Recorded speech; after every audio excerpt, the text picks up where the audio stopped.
Minecraft released 11 new add-ons this week, and amongst them were 2 separate dinosaur ones, as well as 3 more security add-ons, 2 of which literally share a name. This handy graphic Echo shares every week is great, but you can clearly see a mistake with this add-on. It's not just the missing add-on text, but also the idea that you would pay this much for just the TreeCapitator when 2 other versions of this exist on the marketplace. I've reviewed them both, and they come with dozens of other add-ons for a very similar price. This must be so much better if it's going to be standalone, or it must have something unique about it, or it would be one of the biggest mistakes you can make. Let's find out which of those it is today, alongside reviewing a slightly more unique add-on, because hello, I'm ABXToyCat, and welcome back to Store Sunday, everyone's favourite weekly series that is never on a Sunday. And so I've decided to bite the bullet. I spent 310 Minecoins, that's 2 real-world dollars, on a add-on which apparently is all about the TreeCapitator, and to be entirely fair to it, even though this is 188 kilobytes, one of the smallest add-ons I've ever downloaded, you can see that it does have quite a few settings. You can set its activation to be only when standing or only when sneaking. You can tell it whether to leave or keep leaves. You can say which axes it should apply to, so maybe not on the wooden axe, for example, or which wood in particular, so lots of customization on that. And then finally, the one which is most bizarre is item durability. You can tell it whether it should take durability once, or depending on the amount of logs broken. So I feel like we could break a wooden axe in one swing if we use it that way, but let's make a couple of axes today, and let's use them to see if this is any better than the TreeCapitator. Also, let's see if it only works on trees, because this is a lot of wood in a line, and I theorize that it will break anyway. Oh, but I theorize wrong. They know how to do trees only. That is better than some of the things I've seen. Okay, yeah, pretty good. And so here goes me chopping down a birch tree and, ooh, losing a lot of durability for it. So something I like about this is it only chops the wood that is directly above it. But yeah, as you can see, we chop the tree and it immediately vanishes in quite a satisfying way. I obviously need to try this on some bigger trees though to see exactly how good it is there and exactly whether, oh, it's so painful. I know if I chopped all that wood myself, it would have done the same, but it's crazy to see that much durability go in one go, but apparently it will right here. So obviously there are some pretty big trees in Minecraft, and it is very satisfying to tear them down in a single hit, but it also takes up a lot of durability. This single wooden axe is going to go pretty darn bad, and my big question is if you come to a giant tree, like a jungle tree or a dark oak, this would use up more durability than my wooden axe, so will the tree only be partially destroyed, or will it just take the axe up? Oh. Will the tree be... Oh, do I have to maybe chop this entire layer down and then it will go? I'd be curious if that is the case. Oh, it just... Did I turn it off or something? Is this gonna work? Interesting.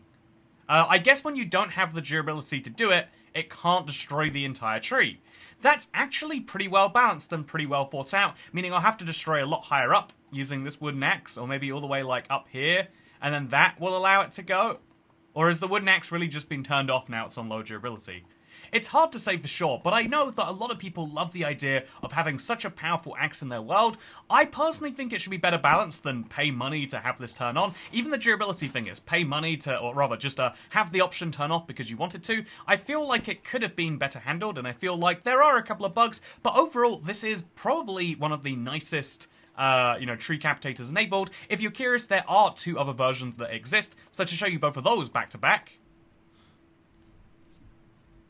Oh, that's fun. The crate immediately refills when I join a new world. Anyway, I have 2 TreeCapitators. One is from this lovely Essentials add-on we have over here with all of the various different things, and one is from the World Utilities, which, fun fact, it had an update, and they were nice enough to give you an update book when you open the world. I really like this one personally, and I think it's an important thing. If add-ons are going to update, which is a key part of their value proposition, I think letting people know what's in those updates is useful, and preferably not telling people to review. But, you know, if that's what it costs for them to update it, I love that. It's great. So, with that said, let's go through the guidebook and let's talk about the TreeCapitator, which is crafted using a diamond axe here. So, it can't be used with a wooden axe, to be fair, and it does require iron, and it does have some real cost, but once you destroy a log, it will automatically break the entire tree for you. So that sounds pretty good. Let's try all 3 tree cutters side by side. Okay, this is my TreeCapitator, and this is my diamond axe, and this is me TreeCapitating a tree. So the big crucial difference in this World Utilities one, that is not to be mistaken with Utilities, as I said earlier, but World Utilities will slowly destroy the wood, but then not the rest of the tree. There's no option to do the rest of this, so you could argue it's slightly more realistic, although realistically trees don't slowly disintegrate from the bottom bottom to the top, they fall over. And so, yeah, you can also argue that this is more it's less straining on your resources, but it's the TreeCapitator from World Utilities, which costs 490 Minecoins, or 1.5 times the price of TreeCapitator. But in exchange for that, you don't just get TreeCapitator, you get 1, 2, 3, 4, 5, 6, 7, 8, 9, 10 SafariNet, 11, 12 different add-ons as well. So effectively 13 add-ons for 490 Minecoins, or 1 add-on for 320 is the look so far. And then the Tree Cutter comes from the Utilities add-on, which is 660 Minecoins, so double as much, but it comes as part of about 1 of 80. And so this is what the Tree Cutter looks like. You use it on a tree just like this, and the entire thing destroys top and bottom, but it also happens kind of progressively. So to show you on another giant tree, because I feel like that's where it will be most interesting,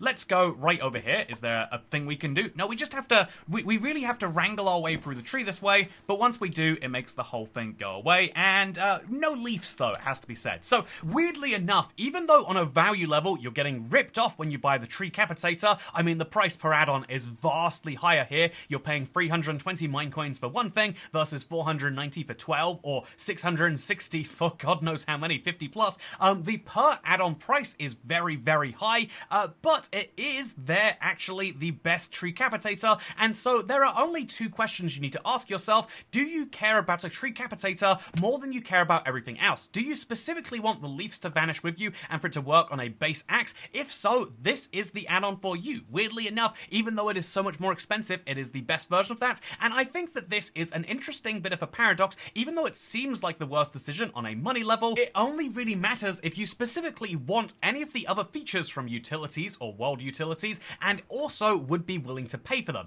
If not, then the TreeCapitator add-on is the clear choice for you, and so I want to give a lot of credit to Hyokei Maps for making this. The TreeCapitator is the best version of its type, but I also then have to say that there is a certain amount of, the product you put out there has to be compared to its environment, and for most people, at least most informed consumers, they are going to say, even though this is great, and they won't actually know that till they paid for it, sadly, even though this is great, that they're probably just going to take the bigger bulk anyway. This is currently backed up by the reviews for both of them on the marketplace, which imply the other ones have sold significantly more, but I do want to put out the PSA right now. This looks like one of the biggest mistakes that you can make, but it's actually pretty decent and would be worthwhile if it's the only thing you wanted from a big add-on pack, but otherwise, if you actually care about value, it's still pretty terrible, and that's not the fault of Hyokei Maps. You get paid very little when you release an add-on for $2. Obviously, Microsoft takes their cut, and then the marketplace takes their cut. They're left with substantially less than $1 per sale, and who knows how many they're making,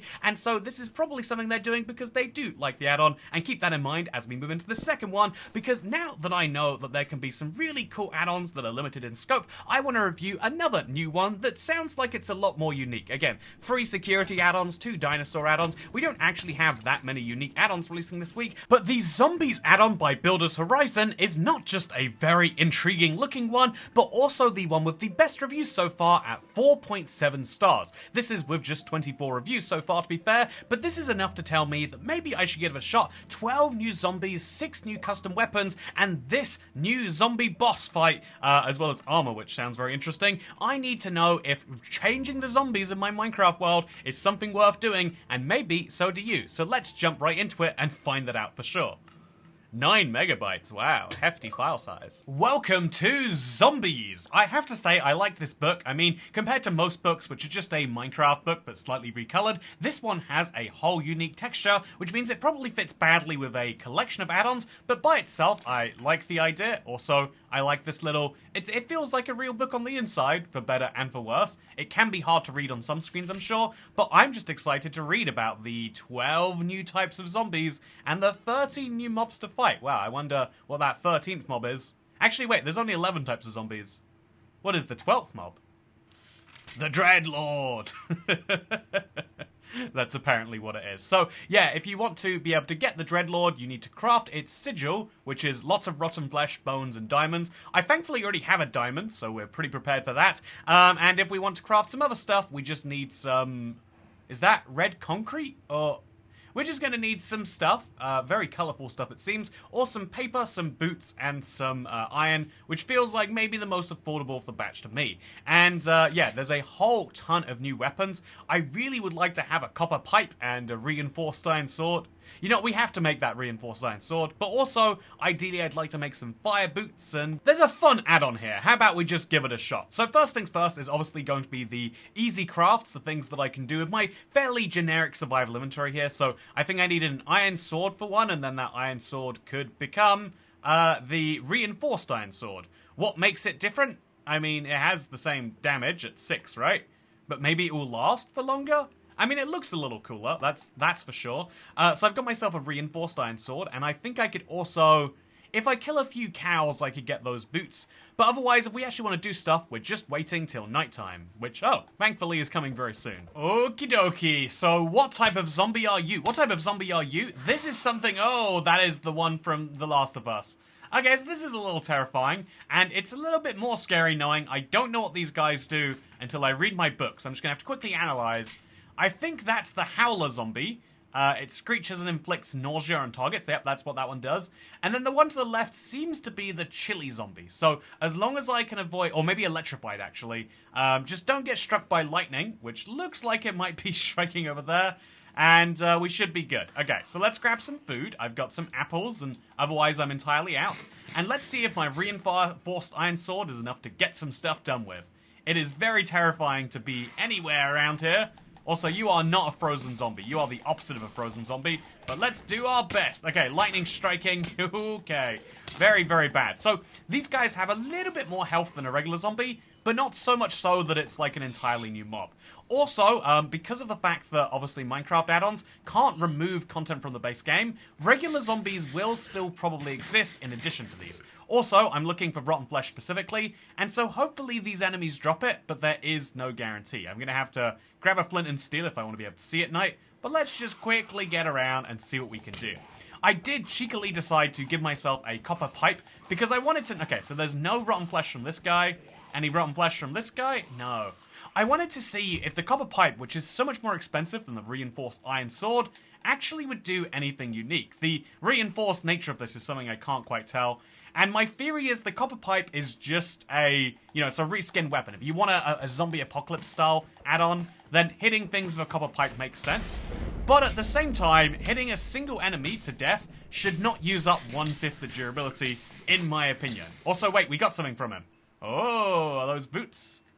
Yeah, apocalypse boots. I wanted these things so bad, and now I got them for free. Look at me, I'm in the apocalypse. I think... Weirdly enough, it's better than my iron boots, so it's worth going for. But yeah, I think this is actually a pretty cool add-on for adding a lot to your nighttime. If you want to make a harder than hardcore style experience for yourself, something like this is pretty great. Otherwise, as I can personally tell you, as part of an add-on pack, this will be your downfall. Just gonna see if that's food in the furnace. God, no it's not. Why was I smelting so much gold? Okay, so I'm gonna take my gold out of the furnace right now. Might have a use for that later, who's to say? And I'm gonna go put some real food in, because these zombies have been using a lot of that. So, as a pro tip, going into a village with this equipped doesn't look like it's the best of ideas. I kind of want to know, though, if one of these mega zombies can defeat the Iron Golem. There's no way they should be able to, but it's looking pretty close at this point. It's looking like a Golem is just about able to take one down, and then he's probably dead himself. So, keep in mind, a village will not keep you safe. In fact, you'll just be keeping the other villagers unsafe. Oh my god, that is too much. So yeah, if you want to fight the grand boss monster, all you need is bones and rotten flesh. But we're not getting any from these enemies, so I'm just going to quickly, politely ask the golem for some help. Where'd you go? You trying to hide from the... Oh no, you've got your own issues. That's fair. That's entirely fair. Okay, I'm gonna... I have lost my one ally in this fight against evil, but I did finally get some rotten flesh. So we just do that a couple more times, hopefully without dying, and we'll be fine. Oh, we did! Literally on the first time we killed a zombie. So now I'm just going to secure the village and maybe find a skeleton. I haven't seen a single vanilla Minecraft mob outside of pigs and cows. And so, okay, there we go. That's a spider. Clearly we must be able to find other stuff. Is the big zombie going to kill the spider, or has he just got ill will towards him? I crafted something called the reinforced shield, by the way. But, fun fact, you can't use this as a shield. It doesn't go into your offhand slot. Minecraft limits that to literally 5 items. And so if you want to use the shield, you hold it, and then you take damage anyway because it's not a shield. Oh, never mind. You sprint forwards with it. And, oh, okay. I don't understand what's happening with this. But if you just sprint, you can use the shield. That's not what I would have guessed. But then you start going super fast and defensive, and you get a little bit of strength, it looks like. So shield time. Okay, yeah. That was very, very bad. But I feel good anyway. So it's interesting because in theory an add-on isn't meant to change the base game, it's just meant to add new things to it. But weirdly, adding all of these new mobs to the spawning ability means I found 0 skeletons tonight. I found 1 spider and about 100 of these different zombies. So that is even if it's not a downside, it's been a very weird coincidence for me, and it's something I just want to keep in mind for this review, something you would like to know. Also, something to know is how cool some of these effects look. It looks incredibly un-Minecrafty, in my humble opinion, but I don't think that's necessarily the worst thing if you're installing something called the Zombies add-on, but it is something to keep in mind. So, now I'm going to just get myself some bones. I wanted skeletons, but we all know there's a second way. I'm sorry, Big Salmon, you don't deserve this. But, fun fact on Bedrock, instead of dropping bone meal, salmon drop bones, which makes more sense, that what is inside a fish is not bone meal, it is bone. Although I only found it in tiny salmon there, so the idea that Big Salmon is just big because he's big boned, you know, that theory is starting to fall apart. Anyway, yeah, we're just gonna get ourselves some bones this way, and then we're gonna craft the big zombie sigil. This is the big boss mob fight, and I do have a couple of custom weapons, so it should be a cakewalk in theory, but with add-ons, we all know that it can be a little bit harder than it sounds. So this is the... It says gem shard. Is this what I wanted, actually? I think that's not. Okay, so first, kill you. Sorry to inconvenience you with your death, but we're gonna find the sigil in here, if I can. Is that a sigil? Is that a sigil? Is that a sigil? That's an apocalypse helmet. That might be useful. If should I just make some red concrete so I can have that? Okay, I've got to be honest. I like the vibes on the helmet, just like I like the vibes on this copper pipe. But the end result does make me question what this is here for. But we're not here to question that yet. We're here to place one of these down. Oh. Okay, this is cool. You hold it down, and you have to hold it for 5 seconds, and then Mr. Dreadlord will pop out of it. Hopefully Dreadlord is a reasonable fella who can be negotiated with. I can explain that I'm just making a little add-on review, and if he could be polite to me and maybe not murder me, that'd be appreciated.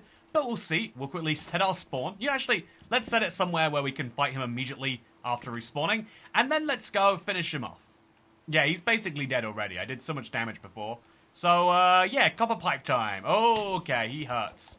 Oh yeah, this hurts a lot. But I'm just gonna get right in there. Okay, that's my that's my copper pipe gone. What about my reinforced iron sword? Nope, not working great. So this model is a little bit oversized, but in a way that, you know, it is a charming enough fight. He does have some great animations. You can see the loop on it, but it's still really, really, really fun seeing a giant zombie. And after fighting a lot of zombies specifically to have this moment, it's very, very fun to see. Oh, he summons other zombies to make this harder for you. I regret not cooking up the salmon now. Yeah, I've got to say, sometimes monsters feel really, really, really weak in add-ons, but when you realize how bad Bedrock regen is, half a heart is the same as taking 4 seconds away from you. So if it's dealing more than a heart per second, you are losing substantially, and you can see that right here. I'm getting my damage in a very, you know, it's weird that I'm just attacking his legs and nothing else.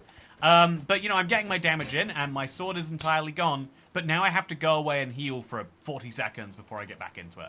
So it is fairly balanced, I guess. I think the weapons in the add-on definitely aren't, though. No one is ever going to spend 2 blaze rods when you can spend 2 diamonds and get a sword that is better. Oh, and especially when you're trying to take down bosses. Don't murder me, please. It is a bit disappointing that these enemies don't really drop too much besides... Oh, leggings. Okay, we're slowly picking up the pieces of armor that'll help us with this final fight. But the keyword there is slowly. Okay, I found myself a strategy. I use the shield to get my ooh meter charged up, and then I go right in there, whack him with the diamond sword for as long as I can, and then I walk out and eat some food. Some salmon in this case, to recover. This is a flawless strategy, and it won't get me anywhere. But yeah, this isn't the most engaging boss fight in the world. I do like the add-on as a whole. I do like the addition of all of the zombies. But I am going to have to say that there are so many great elements in this add-on, let down by the few that aren't. The mob designs are so good. Every time I see a new one, I'm like, whoa, that is freaky horror right there that I'm looking at. But then every time I kill them, I'm like, oh, often they drop nothing. The fact that there are so many of them, they drown out the mob pool, is maybe a fine thing for an add-on, but I think having the crafting recipes be so hard to get for items that are so weak is balancing too hard in one direction. You know, some add-ons give you weapons that are twice as powerful as a diamond sword, and all you have to do is use a single stick. That's overpowered, right? But the reverse is when you need items that are much harder to get, and it gives you something with the durability of a stick and the damage of an iron sword. Why would you ever use that outside of theming? The answer is you almost certainly wouldn't. And so, I like this add-on quite a bit. I think it's very... I'm gonna die. It's fine. You know, I can die because he's currently fighting me on my bed. Oh no, he regenerated. Oh, okay. I thought it was an easy fight, but it's not actually. It's a cool boss fight, and personally, I like that. I like this for survival game content, but unlike the TreeCapitator, which I basically would recommend if you have like 5 or 10 other add-ons you want to use, it's not worth having your achievements be turned off for that one add-on. I think this is one that is worth playing through basically exclusively by itself.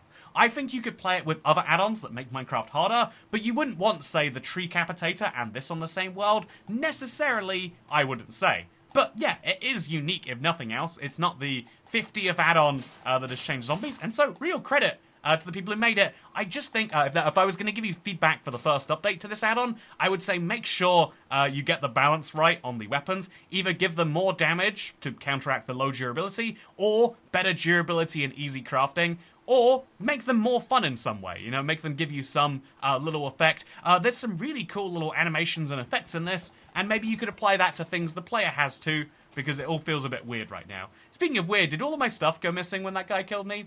It's a little rude if so. I don't mean to tell you what to do in your own time, but I feel like you shouldn't have taken all my weapons, because now I've got to punch you. And I just don't think this is going to go well for me. Speaking of things not going well for me, I want to round out this video with the advice that will hopefully prevent things going poorly for you, because ultimately that's what the goal of Store Sunday is. And so what I've learned today from going through one of the most small featured add-ons I think that exists so far is that, yeah, it does a very solid job at that small thing, even if it's duplicated. And one of the bigger add-ons, the idea of this zombies thing, which entirely changes your nighttime, does have quite a few holes which they're going to need to fix, and not necessarily are going to. I really hope they do, but I'm not the boss of them, obviously. They're not the boss of themselves even necessarily. And so one of the interesting things is each add-on is going to have a difference in scope, and that scope will affect the quality in some ways. Any tiny add-on almost certainly is going to do that tiny thing much better, and so it's something to keep in mind when you see any add-on claiming to add over 100 new mobs and over 100 new items,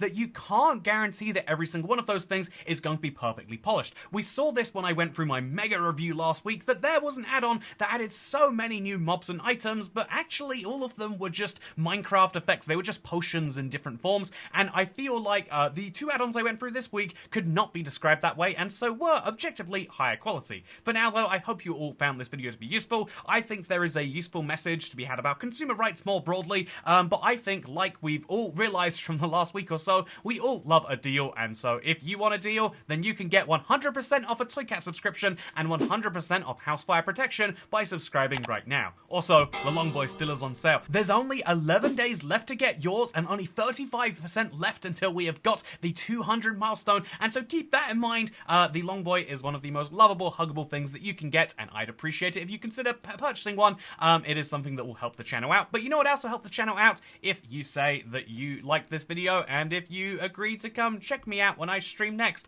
I'm looking forward to the stream series starting next week. It's going to be very intense playing on the MCC server, but in the meantime, I'm hanging out in the Let's Play world. Consider joining me. Thank you for watching, and I'll see you next time. Goodbye.